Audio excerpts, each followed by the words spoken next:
Rus Devorah Wallen, welcome to Jewish Money Matters, my friend. Always a Oh, pleasure yeah, to Al, talk to it's so you. great to see you again. And today we are talking about a taboo topic. I know as a psychotherapist, you're no stranger to taboo topics, are you? We're I talking about love money. taboo. I'm not You love afraid of taboo? taboo. We're probably talking about the tabooest of all, money. You like it? Yes, yes, very similar. Very similar to all other taboo topics. And the reason I wanted to have you on the show is because you have such a wealth of knowledge in psychology, and you've done such an incredible job of combining it with the Torah's viewpoint and really merging these two perspectives. And perspectives is probably not the right word, maybe disciplines, but really bringing the Torah into the psychological work that and the science that you practice with your clients. And what I'm noticing, and I I like the rhyme, the you like science I practice with my clients. there you go. There you go. That's the musical in you, you know? That's Yes, the yes. yes, that's the musical side of you. But Rustafora, what I'm noticing a lot through my work, and I'm sure you do too, is that there is this sense of financial anxiety and worry that is seems to be really prevalent. And there's this feeling that money is at the root cause. And I suspect it isn't. I also see that it comes at all income levels. I talk to people who are ultra wealthy and the anxiety is there. And I talk to people who can barely make it through the month and the anxieties is there. So what is going on? Give us a little bit of insight into this. And is it really that money is at the root of the issue? Money is the root of all evil, as they say. Yeah. So, what if I said in the manner of the Jewish philosophers, yes and no? Oh, there we go. Both are correct. So you like the Torah therapeutic angle. So let's start with this. Mhm. You know Ivrit. Give me a few words that represent money in preferably biblical Hebrew if you know them, but even Okay. in today's language. Okay. Kesef, Kesef. Oh, mammon. Uh-huh. oh, okay, we're going very far. Okay, let's start with kesef. Okay. What is the root of the word kesef?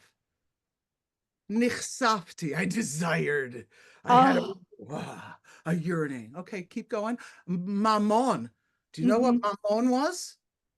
A god with the lowercase g. Oh, goodness Oh, gracious. really? Yeah. Keep going. Oh, another word that comes to mind is zahav, gold, Zahav. What is zahav? gold. Okay, but what is it? It's a It's shiny. It's mm, shiny. Right? mm-hmm. He Moshe Rabbeinu was tested with the shiny fiery coal, or one that was not, and he took. You get it? He Yes. went for the fiery, okay, Aha, aha. and burnt himself. His tongue. Aha, aha. Another word that Fire. comes to mind is parnasa. Parnasa, you know what? I can't see that as money. I see that as what's helping us move on with life. Aha, aha. Lefarnes, Hashem is mefarnes hakol. Yes, beautiful. That's He right. says he sustains us. He doesn't say, I give you riches because you're worthy of them, or I'm Mm-hmm. going to impoverish you because you're a bad person. Okay, so that's language. Language. I think there are many other words, but I'm telling you, if you look at the biblical words for money and that kind of a thing, Mm-hmm. you're going to hear a negative, as we would call Yetzer Horadika angle, Okay. a negative inclination. So you said, is money the root of it? Well, I said yes, no. So the yes piece is Hashem put in money. It's, let's say, the ultimate klipas noga, Mm-hmm. because klipas noga is that intermediate realm that can either be elevated or denigrated. Right. So that's why I have my parv stuff, my meditations, my music that's not Jewish, that's parv. It's called noga. Mm-hmm. That's my trademark. I have a Mm-hmm. patented trademark. Noga Wellness Solutions has a registered trademark. Why? Because I don't put Judaism into it. Mm-hmm. The laws that I use to create them are Jewish, based on Jewish laws, that it can't have this and it can't have that and it can't.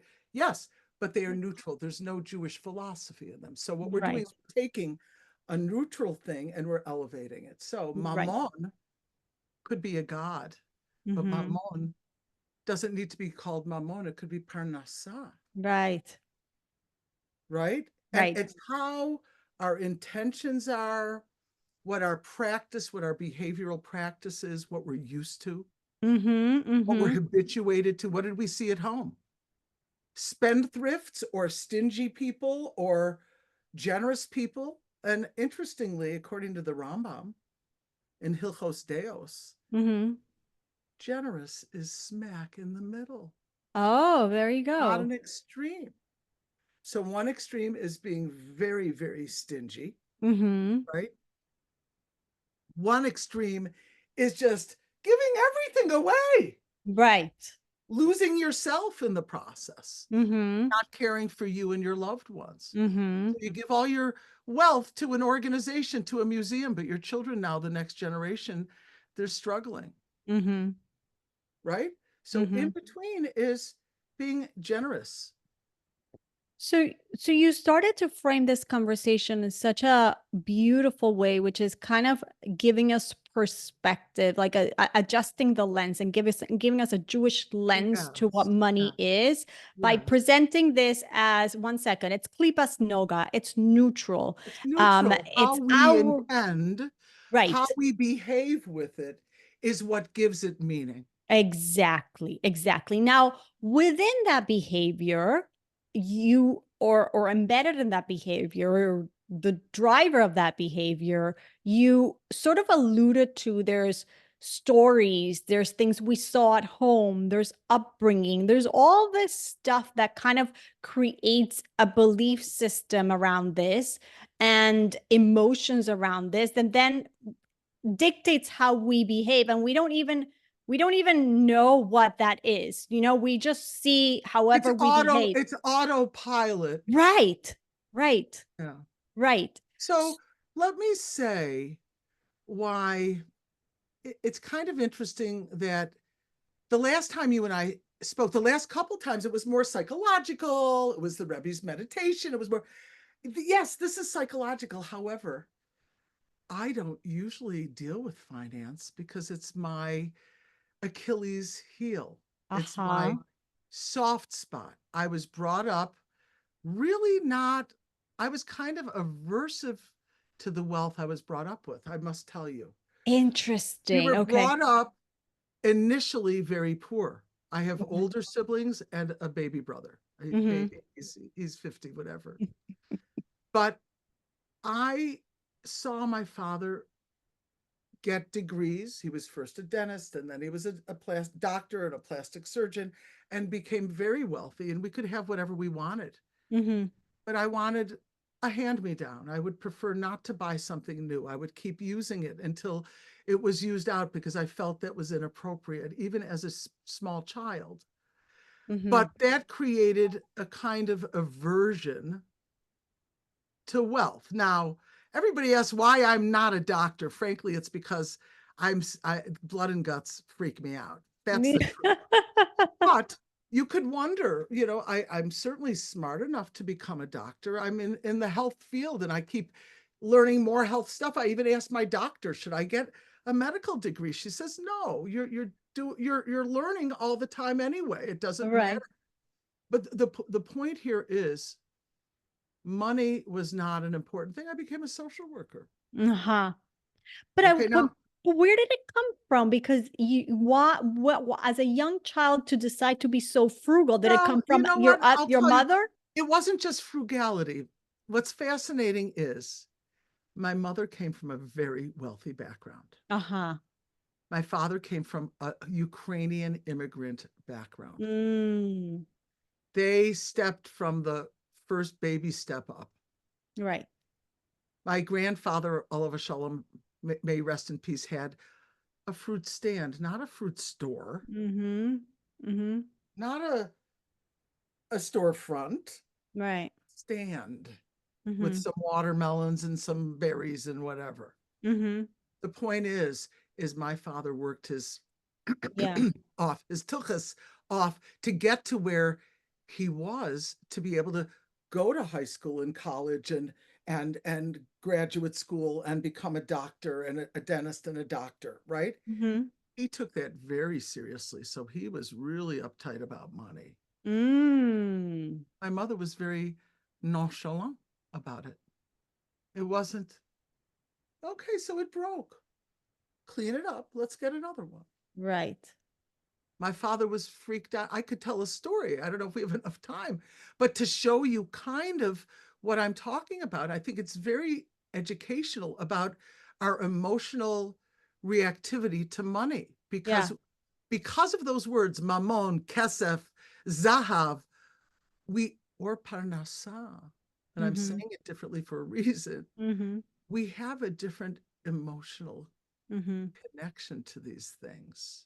Well, So it's not just the words. It seems like it is in other words, the it's what's initial. underneath it. Right. Where did those words come from? As you're alluding to your first experiences, we created a story as a A child. narrative that you need, hopefully, to be mature enough to break out of. So Mm-hmm. let's just say I'm not starving and I own a home and I have many assets, and Baruch Hashem, I may not be the best with money, Mm-hmm. but for whatever God-given reason, I attracted myself who was not yet such the phenomenon, but he's an accountant. He became an accountant since we're married.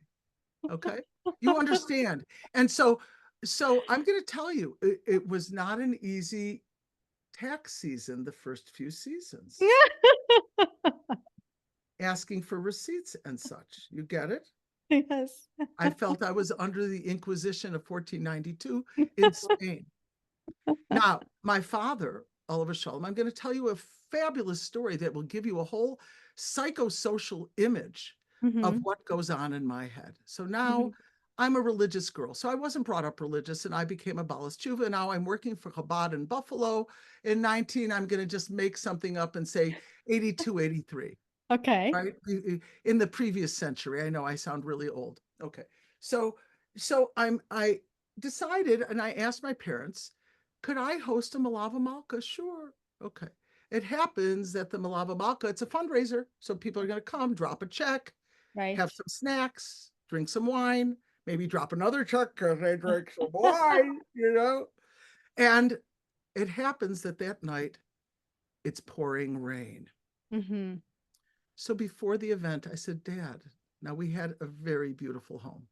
Okay, this is now, he's already a plastic surgeon. I'm an adult now. I'm Right. working. So I said, Dad, let's roll up the rug in the foyer, because it's silk. It was a Persian. Right. It's gonna get ruined. And it's Mm-hmm. going to get wet. So my father, and his protectiveness about his gashmias, his material goods, no, rah, rah, rah, rah, rah, rah, rah, rah, rah, rah. Okay, now my friends start coming and the community members start coming. And they're coming, the men sometimes with rubbers over their shoes, and they're pulling off their rubbers and it's splattering water onto the rug. And da, da, da, da, da. Now comes in an Irani guy, a Persian guy. Oh, Dr. Shatkin, you shouldn't have this rug out. It's, roll it up. I'll help you. No, I'll take care of it. He comes into the kitchen and yells at me in front of my mother. Ma, I can't take what's going on. She goes, don't worry about it. It's just a rug. Okay. Mm-hmm. He says, Darcy, come out here right now. We're rolling up the rug and putting it into the library. I said, okay, no problem. He needed to hear from an authority, a Persian, about his Right. Persian silk rug, Right. not his little daughter. Mm-hmm. He's inferior, and he was very chauvinistic about money. Mm. Inferior, I'm telling you, this is the Right. narrative. Right. Inferior in her concepts about money and ownership. Mm-hmm. Clearly, I was sensitive, and Mm-hmm. it made me even more sensitive. And I didn't like the idea of wasting. Mm-hmm. So now, even though sometimes I have challenges, so sometimes I need to borrow for myself, but I have, thank God. Right. You get Right. what I'm saying? Like I have. That means I'm growing. That means that means things are improving, because Mm-hmm. I'm taking more people to work for me and more. You get it? I'm Yeah, building, for right? sure. For sure. And it's a direction of growth now because I'm aware of Mm-hmm. the inclination to shut down or not. So the fact is what kind of things do I buy? I'm not Mm-hmm. buying the kind of things that my siblings are into. Okay. Okay. And I've always been different from day one. Yeah, L. From day one. I'll take the hand-me-down stereo. Mm-hmm. Okay. Mm-hmm. So fancy clothes, fancy jewelry. I like costume jewelry. I don't want to break something that's real. That's my mother's. That's an inheritance. I don't travel with real jewelry. I'll wear it Mm-hmm. locally. You get it? Mm-hmm. Mm-hmm. It's a discomfort. Do you know what I spend a lot of money on? What? Especially now after, I don't know if you remember 7 years ago, I had a stroke. I call it my stroke Yes. of good Yeah. fortune, right? On self-care. So Mm-hmm. later, God willing, every week, I have a reflexology appointment and I just sit back on Friday after all the work is done, after I've prepared most of my Shabbos meals and purchased almost everything I need. Mm-hmm. I get a reflexology appointment. Wednesdays, I wake up to a trainer. Sundays, I go for Feldenkrais. Mm-hmm. Sometimes I get a float or a massage, right? I spend money on myself for those things. Mm-hmm. Mm-hmm. Mm-hmm. And I buy healthy kosher food. In Yeah. Buffalo, it's expensive. And I aim toward organics with certain fruits and vegetables. Let's say the clean 15 and the Right. dozen, I look out for those. The point is I'm not spending money on the things that I never really wanted to spend money on. My essential attitude toward gosh, Mm-hmm. books. I love books. You want me to Mm-hmm. take you? I'll take you for one of my libraries. This is my stuff that I've read, and that's Right. I have books, books, books, books, books, books, books, books. Yeah, I read and read and read. I don't like to read online, so I mark So, up books. The point is we each need to grow in our maturity and our attitude toward money, mm-hmm. develop our long and short range goals. I have fabulous, exciting thing. We'll talk about it privately. A short mid range goal that I'm just about ready to stretch out to as I grow financially. I feel like each person needs to find what is their intention. So I don't really ever want to stop being a therapist or social worker. But I do businessy things. I compose, I arrange, I write music, I write poetry, I create meditations. I want to write a book. I wish I could pay myself for the time that it would take me to write a Right. book. Right. But Same. which is that's part of the next plan. We'll talk about that. The point being, each person needs to decide what his or her priority is. Mm-hmm. So for my nephew Ben, it's being a businessman. Mm-hmm. I Mm-hmm. couldn't see myself only becoming a businesswoman. I Mm-hmm. that would not serve my needs for serving society. Right. But I hate to break it to you, but you are a businesswoman. I am, but I'm saying, okay, so let's say in the balance, remember the Rambam wants us midway. Right. I don't want to be so cutthroat that I'm hurting my colleagues or God forbid clients. Mm-hmm. Mm-hmm. I don't want to be so schmatadick that people are stepping on me because I'm just Mm-hmm. a doormat, Mm-hmm. right? Mm-hmm. And nobody pays me and I don't get collections at all. And I don't have Right. accounting and bookkeeping for that in Mm-hmm. the middle. So if someone doesn't pay, so my bookkeeper said, you know what, those collections, it's a loss. That's a tax write-off. Mm-hmm. Just say goodbye to it. Mm-hmm. Mm-hmm. Sometimes we say goodbye. And Right. sometimes if I know the person has money and she's telling me she's going on vacations and stuff, I send my bookkeeper after her. Right. Please give me a new credit card. And Right. so we need to find where our priorities are. And because this is a resistant theme for me, I'm telling you that before I said the first couple years of marriage, being married to a person who's very organized, and I'm an artist. Mm-hmm. before I became anything else, I was a musician and artsy fartsy. Right. So then I went to social work, and then I've developed these other things. But the point is my husband is like square and I'm like a blob, Mm-hmm. right? Mm-hmm. And Mm-hmm. so the first few years of tax, setting Mm-hmm. up, he knew how to do it.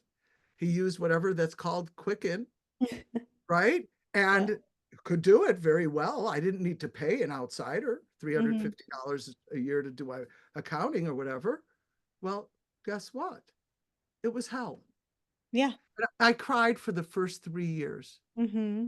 Bring me this receipt. Bring me that. Where's that receipt? Even though in his mind, he's not yelling at me. And Right. even though my saying this might actually be exaggerated and Mm-hmm. amplified, he might have Right. said, get me Right. that receipt. Please give me this receipt. Where is that receipt? He might have said it in a decent tone of voice, Right. but Right. because of my old triggers with my Mm-hmm. father, Mm-hmm. there's that sensitivity. Right. So Right. each person needs to find where her mamon is and where her where her kesef is and where her zahav is.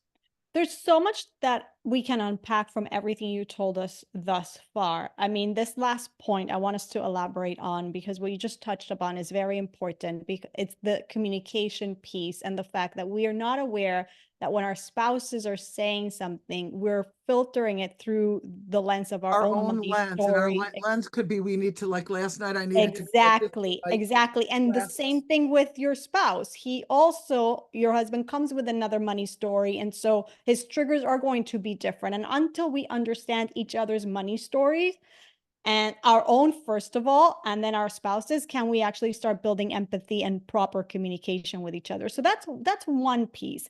But I want to go back to your own what you described to me, Rus Devorah, was getting really clear with what your values are. You used the word priority, but it was a little bit deeper than that. What is really of the essence to me as a person, right? And then that those are the things that I invest in. And that it might be that for somebody else, you know, for Hey, you it's look, it might mean money so that they can do philanthropy. it And if might, they're a better entrepreneur than I, right, let them. If right, they can make money hand over fist, I know there are people who know how to do that. right. I can't even imagine that being enough of a priority for me to make. But what's really interesting about the story you described, though, is that you were able to it's almost like you were headed to this starving artist. I'll like shun materiality, like that extreme. You were almost like, Almost as a child, a teenager, you're not going to believe. So thank God, by the time we were teens, my father had good money, right? We lived in right. a really nice, it happens to be, and I live nearby and it's part of the same town. It used to be like one of the most, like in the top 10 most Hmm. safest neighborhoods in the country. Okay. Wow. Uh-huh. So a very nice high scale neighborhood. My mother drove a Cadillac. Hmm. Sometimes in the winter, it's Buffalo, it's cold. Come on, honey, don't you want to ride? Sure, but you got to drop me off a block away.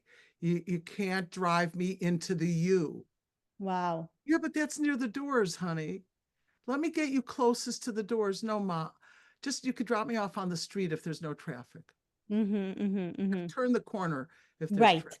Right. So you were headed that direction of really scarcity and rejecting all of that, and yet you didn't. Yet you did, like you Well, described. You I did. probably did in Uh-huh. between Uh-huh. because I did neglect that area, and then I Hmm. became not a schmata. I wouldn't call like a doormat. I would say just struggling more than I needed to struggle. And even now, I just had a very, very wonderful big birthday with Uh-huh. wonderful friends and such. Um, it's really big. It's like a financial birthday. Okay.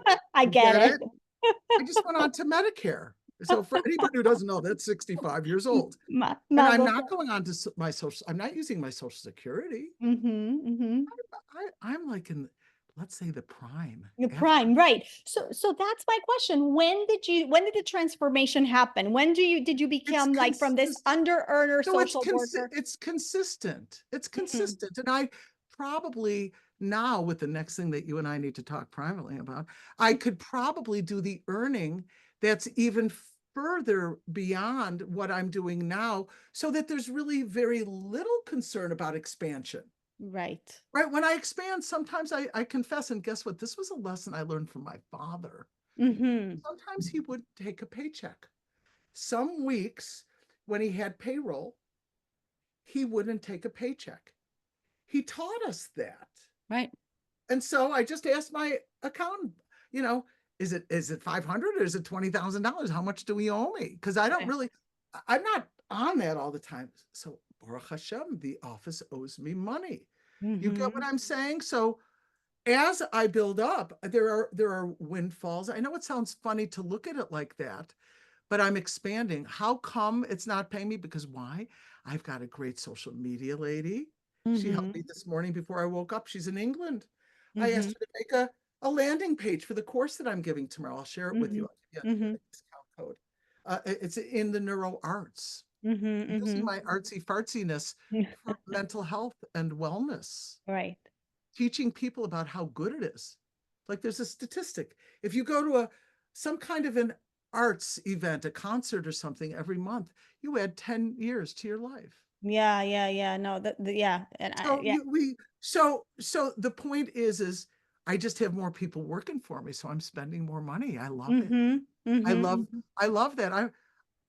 So we'll see what comes of it, but it's been a continuous growth process, and it's slow and steady wins the race, and that's I really think that's an important point for so that's listeners. the Rambam's way. Right. That's in Hilchos Deos. He says little integral little steps, but one by one. I It think this cannot is be, very important, Rus Devorah, more than we think, because I think people think there's going to be this overnight transformation.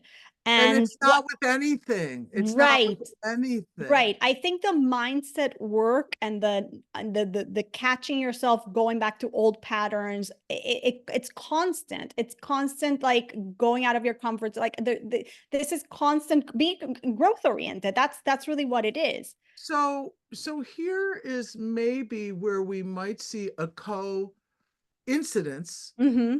a coincidence of Right.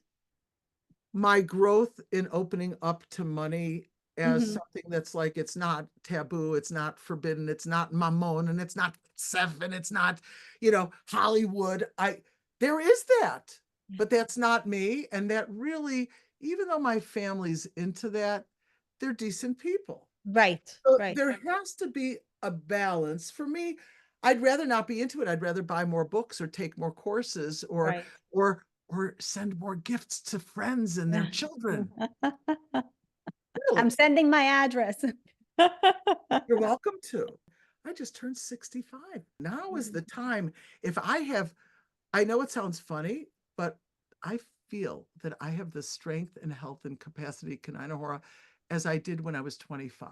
Amazing. So there's this, you said there was this resistance. You use the word, the theme of resistance. And so that's what we're talking about. And you've given us your own personal experience here. A lot of people are dealing with this resistance. And I know in your work, you help people overcome that. So that's what I was about to tell you. So tell us. So that would be the coinciding Mm-hmm. element. Mm-hmm. So let's just say, since the stroke of good fortune, there's been a lot of self-examination.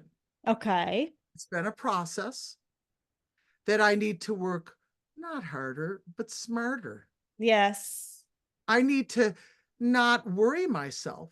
Like I said, yeah, Elle, I have assets. I don't need to worry myself. Did you used to worry before the stroke of good fortune? Yeah? Yes.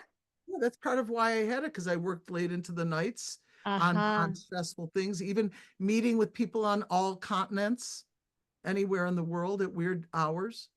Australia is the But hardest. it wasn't the need for money that was driving Well, you to I work think so in the hard. back of my mind, I thought it was because it was hard to cope and keep up. And you know Me. what? When I first moved here, Mm-hmm. So moving to Buffalo was challenging. So we Mm-hmm. moved here in like 2007, 8. Okay. So when we moved here, I gave up my practice. I had a wonderful cash practice in my living room. Oh, so you were And starting from scratch. from literal scratch. And my husband, who was, you know, in his 50s, was taking a job that was $11 an hour at a call center at a bank. Oh, He had wow. nothing. He had nothing. No Okay, more. so now I could see all that trauma triggering So again from now, like I have nothing. And God bless my father. He made money on the condo that he helped me purchase, and he didn't mm, give that to me. I'm not blaming him. I'm not angry at him. It was like I squatted and made money for him. right. And I came home to honor my parents. I don't want to get into sad stories, but my mother was frail, and we only moved to Buffalo, not for the great kashrus and Yiddishkeit. And right, we moved to Buffalo to honor my mother and take care of her. So Wow. I was unpacking boxes, settling into a new home. No money. So I lived on credit cards. Oh, wow. I would Mm-hmm. ask my father for specific things. He said, I would like to bring your mother, but you don't have a railing. I said, well, I can't afford a railing. Mm-hmm. So he got me a wrought iron railing. Mm-hmm. I said, he said, well, I know it's hard to get the food, but you can't go to New York every time or Pittsburgh every time. I said, so Dad, I need a freezer. Mm-hmm. You get what I'm saying? So like you get what I'm saying. He would eke it out, right? Because Right. that was that like controlling money thing, and my mother had that freedom. So I have the desire to give and to Mm-hmm. love people with my money. Mm-hmm. And it's me too. My Mm-hmm. books, my good healthy food, my Mm-hmm. events with people, my social and spiritual and artistic events, and sharing my songs and stuff on my website. I love to give and share, as you know. Mm-hmm. Mm-hmm. So Mm-hmm. this I needed then after the stroke to calm myself down, to cool my jets. You see what's up there? Yes, I see. Slow it down. Slow it down. And, and that is a very difficult thing for me because I'm by nature high energy. Mm-hmm. You know, if I were to self-diagnose, I'm an ADD person. If I were to jokingly diagnose, I would say I'm a unipolar manic because I'm kind of up a lot, and if not most of the time. Uh-huh. A joke. It's a joke. Thank Uh-huh. God I'm not manic. Don't worry. I don't spend that much that I can't keep up my house. Don't worry. You wouldn't see me in a beautiful office. You'd see me in some basement somewhere renting. You get what I'm saying. In other words, thank God. Thank God I Mm-hmm. have this energy, but it got me in trouble. And that's Mm-hmm. the balance again. Mm-hmm. Right. So a Mm-hmm. person who's after the money, wait, what about my children? What about my wife? What about my Right. hobbies? What about my Right. friends? What happened? Right. Get a life is this is the middle. This is the Rambam's way. Get a life. Mm-hmm. Mm-hmm. Mm-hmm. Mm-hmm. So now when we're in this place of, let's go to the place of I'm frustrated, I'm despondent, I'm resistant, I'm anxious. What are some of the tools you've obviously come up with so So many because you've had to use them yes, yourself and you use them in your that's clients? exactly true. So growing up with my insane, intense nature, my best friend's mom sent me to the TM Center, the Transcendental Meditation Center. That's how I Mm-hmm. got into meditation. If Mm-hmm. anybody's interested in Toratherapeutics, just type in anything about meditation. You'll find a lot of stuff. So I've got Right. a free recording because I needed it. I've developed these neutral Noga format recordings because I needed it. Mm-hmm. Mm-hmm. Mm-hmm. And so the fact is after the stroke, so this is the coincidence that I knew I needed to take a bit of my own medicine, a little bit more than I gave myself because I felt great. No, you were not great. You had just Right. had a stroke. You can't just keep running and not sleeping and eating at strange hours and running and not exercising. Even though you're running, you're not actually running. You're Right. sitting and running. So that was a very unhealthy lifestyle. Mm-hmm. Mm-hmm. So I started doing my own stuff. I taught breathing, I did my breathing. I taught meditation, I do my meditation. I taught Mm-hmm. and bitachon, I read my bitachon. And the fact is So here, you and I are very excited talking. I don't know if you can see that. Yes. Yes. So What's right beeping now over I'm there? very excited. It's 72. Well, that's still within what's called resting pulse. Oh, wow. Look at you. Amazing. 60 to 100, but I'm very animated talking to you. And my resting pulse is 53. Oh, So wow. in silica, on paper, Mm-hmm. I look like I'm an athlete. Mm-hmm. I'm not. I do ride my bike. I do Mm-hmm. swim. I do have my appointments, as I told you, Mm-hmm. but it's because of the breathing. It's The, because of the practices. the daily practice of So breath work. if a person engages in regular, daily preferable, regular practice, I have people who kind of coast a little bit and then they realize that they had a jolt and then they come back to it. They Mm-hmm. Mm-hmm. realize something happened, Mm-hmm. right? They got into a fight or they got frightened by something, whether it's I don't know, a speeding ticket or a parking ticket or breaking something in the kitchen, Mm-hmm. right? But they realized that they went way over what they needed to, and it hurt them. Mm-hmm. Sometimes it takes us a while to get back, right? So a person, if he or she meditates, if Mm-hmm. they, I should be PC, if they meditate, they can actually kind of slow things down Mm-hmm. and see themselves in the midst of not making that mistake and Mm-hmm. catching it. So I watch the most beautiful show when I watch my clients improve in these matters. Mm-hmm. I teach them a basic tool. You can look it up online, the three-legged stool. You can put, I'll give you the link if you want to put it into this podcast. Mm-hmm. The three-legged stool takes you through 3 techniques: neshama, bitachon, trusting. You know Mm-hmm. about trust, you and your Mm-hmm. husband and Felix, right? Trust is what you do before bed so that you go to bed with a calm balm for the Mm-hmm. neshama, for the soul. Mm-hmm. Then, when you're done with your whole rigmarole, if it's PJs and lavender and supplements and washing and brushing your teeth and saying Shema, and you're done, Mm-hmm. so then you do a breathing technique that I call the breathing contest, Mm-hmm. inhaling through the nose as slowly as is comfortable, and then exhaling longer, and then getting into a rhythm and counting the longer and counting the cycles. So in 3 and out 4, in 3 Mm-hmm. and out 5, in 3 and out 6. Oh, this is good. 3 and 6, in 3 seconds, out 6 seconds. Oh, this feels good. Do it for a minute or two. And many of my people say, I don't know how far I got because I fell asleep. Good, Right. good. That's the point. That's the point. I Because still you're do it, by the distracting way. yourself with the counting and you're relaxing the body. And Yeah. that's, I believe that's, and by the way, still, because I'm a little bit of a nudnik, I Mhm. look at my Fitbit at night while I'm going to sleep. So I say before I fall asleep, okay, I'm at 70. Okay, after I fall asleep, Oh, wow.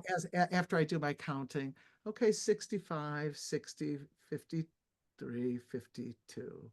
And then I can get myself lower than my resting pulse. Oh my I can gosh. get myself in the 40s. You'll think it's crazy. I'm not Wim Hof, but I can get myself to that state. And then I go into, well, I don't need to teach a whole trance state thing, but I kind of go into, I call it the liminal space where Mm-hmm. I'm between worlds. I'm not sleeping. I'm aware of my body, but I don't need to move it. Yeah. And so I feel like I'm floating. I feel like, Mm-hmm. not like I know what it feels like, but I feel like I'm high. Yes, yes. I wouldn't know. I'm a nice religious Jewish girl, but you get what I'm saying. So I I, totally I, get what you're I saying. like to, I like to develop that and sustain it. So the lower my heartbeat, the longer I get into that Mm-hmm. wonderful liminal space. But that's Mm-hmm. not talking about money. It kind of is. The point is the more we calm ourselves down, Mm-hmm. the more we're able to respond in the Yeah. moment versus react. Right. Right. Right. That So, is the key. The key. This is Viktor Frankl's statement, right? Between stimulus and response, there's a space. So now as you meditate, so that's the morning thing. I mm-hmm. call the bitachon, the trust study or listening, Yeah. then doing the breathing contest, Right. 2 at night, and then Right. the meditation first thing in the morning. I call that a cashew, because you know how a cashew is a little bigger on top, Yeah, yeah, yeah. smaller on the bottom. So the morning is only the meditation. The earlier you can do it. If you could do it in bed, I call that a meditation. So you've got Mm-hmm. your night two, you fall asleep to the breathing slowly, then you wake up, go to the bathroom, come back and do the meditation. Mm-hmm. You're done for the day. If you want to do those and double up, the more you double up throughout the day. So I listen on my drive. I've got a 20-minute drive. So I listen to Bitachon, or I do my Right. breathing, Of or I course. count, or I count tenth of the mile markers. 1, Right. Right. So 2. we can always add on. But now, so the meditation, you're not referring to prayer in and of itself. It's not No, the and time not where at I open the all. sitter. As a matter of fact, on the contrary, or as they say in Aramaic, ad rabbah. Mm-hmm. Why? Because I follow a particular request of the Lubavitcher Rebbe, Mm-hmm. Which which is was? for healing and health and wellness. We don't insert, and for this particular thing that he requested, meditation. So that's my job, I think. We don't insert any religion, not even Judaism. And if you look at the Oh. source material, because this is for refuah. Mm-hmm. If you're saying, I want to become closer to Hashem and his achdus, his unity, and I'm thinking about his oneness, that's your spiritual avoda. That's your spiritual work, Mm-hmm. right? But Yeah. here, this is medicinal. Mm-hmm. So if Mm-hmm. we're going to calm the brain, we do it with a par of neutral meditation. If we're going to calm the body, we're not doing things with Kabbalistic Mm-hmm. breathings. Mm-hmm. Mm-hmm. If I were a Kabbalist, maybe I would, but I'm not. Right. I'm using counting or square breathing or long exhales or Mm-hmm. breathing in through the nose. I'm using neutral parav stuff, the Noga Okay. stuff.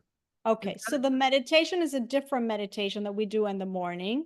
Yeah, Is the thing that I was going to ask, when I was asking about prayer is because I find on a personal level, and I find with a lot of people that I speak to that I tell them to really focus, try to practice gratitude. And I find like when I'm in the moment of prayer, if I'm really focused, a lot of my that's meditation goes to beautiful. that place of gratitude That's and it beautiful. calms any But it's anxiety, natural. It's right? natural. It's like a So what is your natural. intention? Your intention in prayer is to pray. Mm-hmm. Your intention in prayer is to connect with God. Right. Right. Tefillah is a connection. Yeah. Yeah. So if that's your intention, matov. Mm-hmm. Mm-hmm. But if my intention is to slow my heartbeat, Oh, uh-huh. if it's to calm my mind from running from subject to subject, Mm-hmm. Mm-hmm. according to Mm-hmm. the Rebbe, this is a medicinal Right. Right. request. Right. So This is this is a health and medical request, not a spiritual one. to say that a person could find that from a mental health perspective, their mind is in such a race. There is what we call anxiety to a point that we need to also add these tools that in Neutral tools, neutral because tools. according to the Rebbe, if you read the literature, the Sikha, the talk, and various literature letters that he sent and memoranda that he sent around, Mm-hmm. it's that sometimes people are not available to the Judaism. They're not Exactly. Exactly. That was masugal going to be to the my point. prayer. Right. If Right. a person does not have what you've got, which is Right. Yishuv Hadas, you're married, you've got parnasa, you've got life, you've got health. If a person doesn't have those things, and a lot of people I meet every day don't, Right. Right. I For need to sure. get them calmer and regulate them first Right. Right. before we can even talk about this thing. Yeah. Yeah. It's like when I Sometimes a say, person's yeah, it's like when brain is not available. it's not available. It's like, yeah, you open the sitter, but you can't come to that place of gratitude and humility because All right, you're you're just just too anxious. Right. Correct. Correct. Correct. Correct. Okay. You So want me to do a little sample? let's do a little sample. And I also want to talk about the thoughts and the replace it method as well. Well, maybe we need to do another podcast just on that. Maybe. Mm-hmm. So let me do a little sample first, and then we will talk about the replace it. Yeah. Okay. So if your audience is willing, sit comfortably, adjust yourself in your Mm-hmm. chair, Mm-hmm. allow yourself, if you would like, to recline or sit comfortably where the chair is supporting you in a comfortable manner. And close your eyes if you're willing. And breathe at your own pace and speed. You don't need to change your breathing pattern or contrive it in any way. Just breathe in a relaxed and natural fashion. And now begin to notice anything about your breath.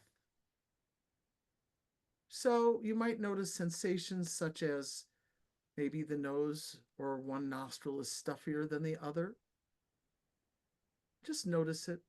You don't need to do anything. Or notice that as you inhale, the air might feel cooler. And then when you exhale, it's been warmed by your body. Just notice. Or maybe you'll even notice that as you inhale, your tummy or your chest expands. Just notice. Now, thoughts will come and go, and that's okay. Because the nature of the mind is to think thoughts pretty much incessantly.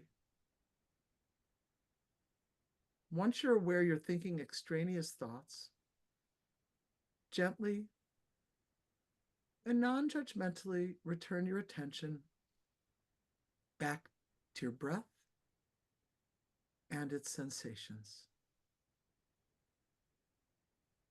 And come back to your breath.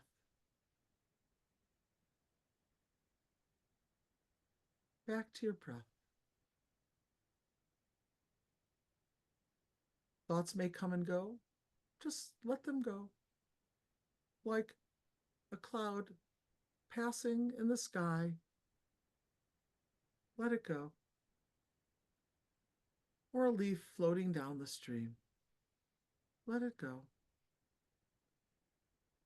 And bring your attention back to your breathing and any sensations associated with your breath.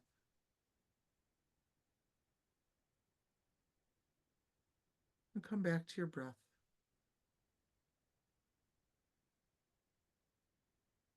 Now, in the interest of time, we're abbreviating this meditation, but commend yourself for taking these few moments. And when I count to 3, you can open your eyes. 1, 2, 3.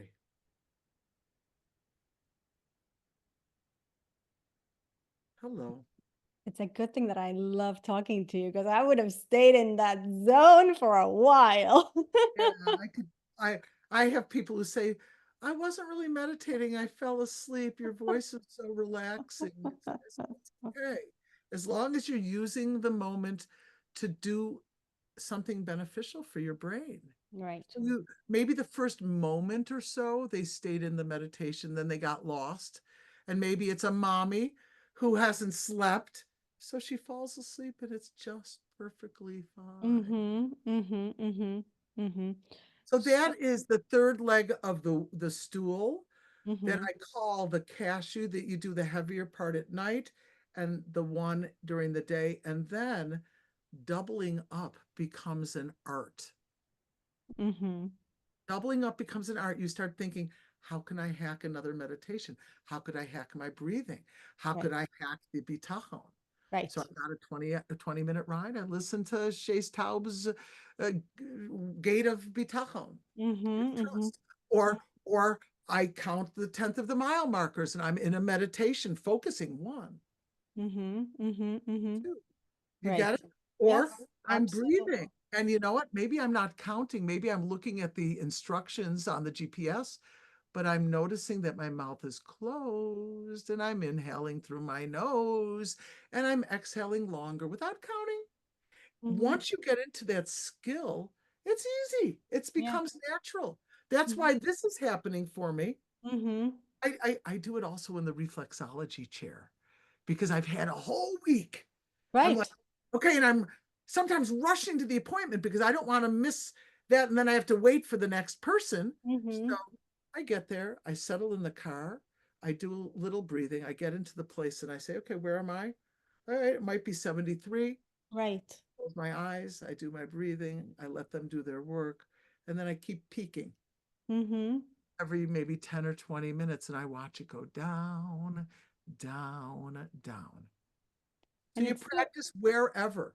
it's so true, Rus Devorah, because having known you for so long and heard you teach me this for so long, it has I could see, like, for me, it has become something that I just do, and then I'm able to stack up throughout my day. Yes. And Uh, as you know about it and just think about it. right. Right. So sometimes I had a client today, she's beautiful, but she's Mm-hmm. got huge responsibilities. Okay. Mm-hmm. Huge. Like I can't even fathom. And I know she's going to tell me because I see that little guilty look in her face that I didn't practice enough. And Right. I headed it off at the pass. Mm-hmm. And I said to her, I can't believe you're having an appointment. Oh my goodness. Wow. How the hell did you keep this appointment? And you came in at exactly 11 o'clock. Mm-hmm. How did you do that? You're amazing. I said, I know you're not doing the three-legged stool every day, and it's okay. It's Mm-hmm. on your mind. You know the premise. You've practiced it before. Right. You're too busy now. Just so we go like this. Mm-hmm. As long as it's in the back or toward the front of your mind, you're always checking yourself. Mm-hmm. That's what Viktor Frankl's talking about. This is free choice Yeah. between stimulus and response. There's a space. You, as you meditate and breathe and bitachon, the space gets bigger. Mm-hmm. It Mm-hmm. slows things down. Then you can replace the thought. Yes. Then you can slow things down. Then you don't, what I call swimming with your eyes closed, banging into walls. As the person practices, she's swimming with her eyes open, banging into walls. And then Mm-hmm. she's swimming with her eyes open, banging into fewer walls. Yeah. And then she's swimming with her eyes open in her lane and not Mm-hmm. banging into any wall. And then Mm-hmm. she's feeling maybe a trigger. Oh, the wall's over there. But that's lessening too.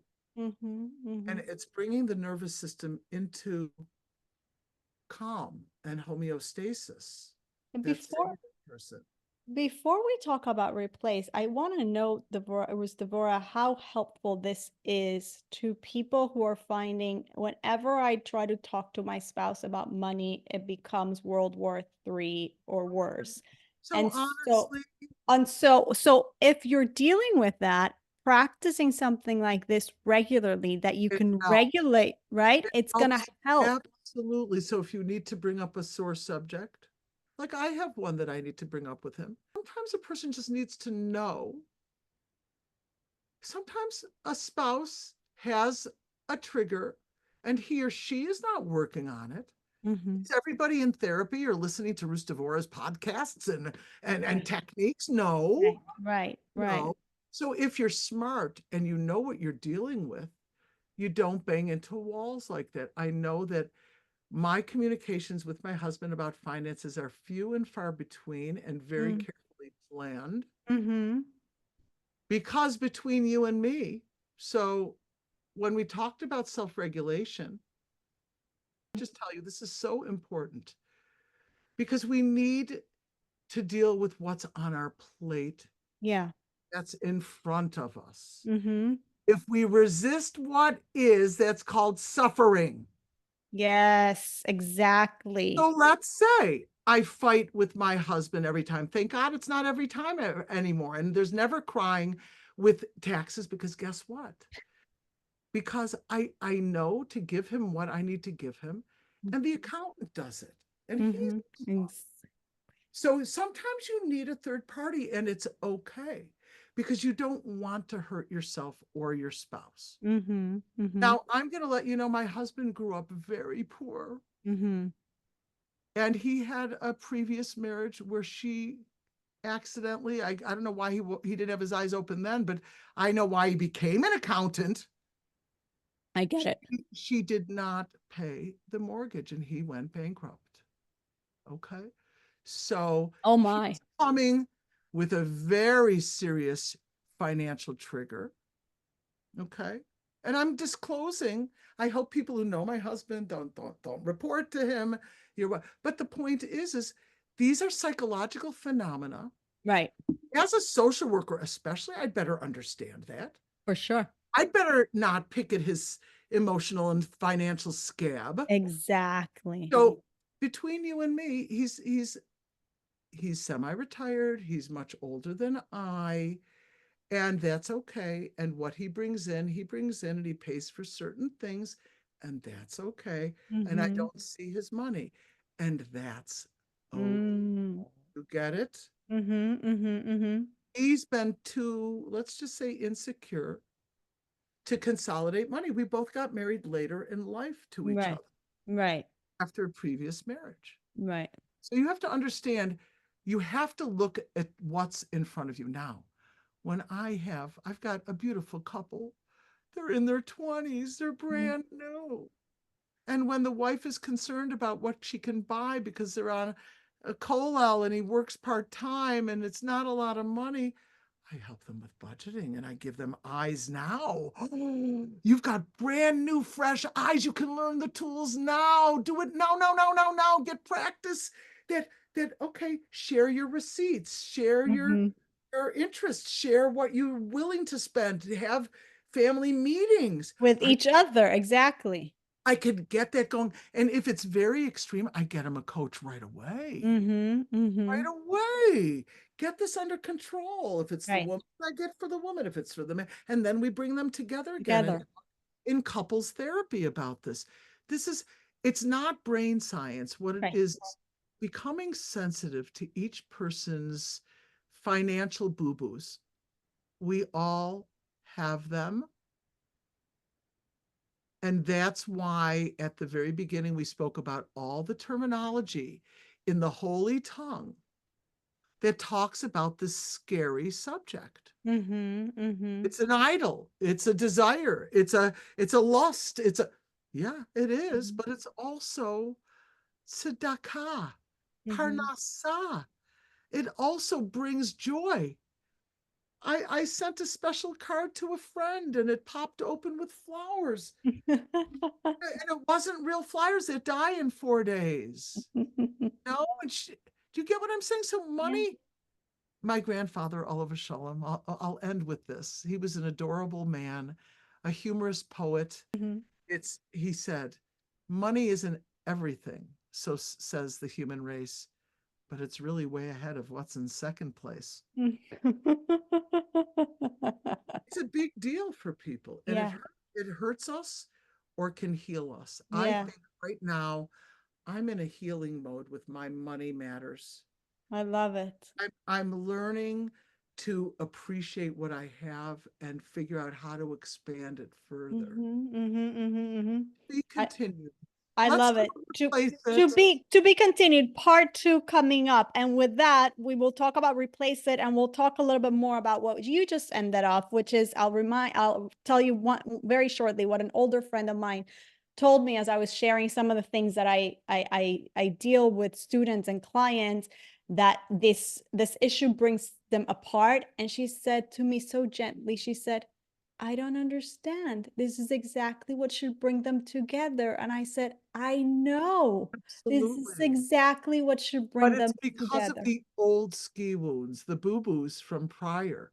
You know, I have a meme. I'll have to have it put out. It goes like this. If it's hot, meaning spicy, Mhm. emotional. If it's hot, it's old. Mhm. It's hot, it's old. It has nothing to do with my spouse right now.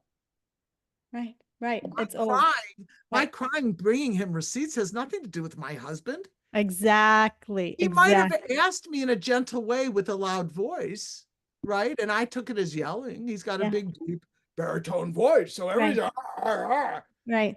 I misinterpreted it. It's Yeah. about our boo-boos. If it's hot, it's old. It's old. I love it. I love it. And it should, there's ways to deal with it. Let's do part 2 and get into how to deal with it as couples and how to replace those pesky thoughts. Rus Devorah Wallen, thank you very, very much. You're very welcome. It could be 2, 3, 4, 5, 6. Yeah, L. We got to find a good reason to get together. This is a good one. We're helping people. All right, my dear. Do well. Have a great day.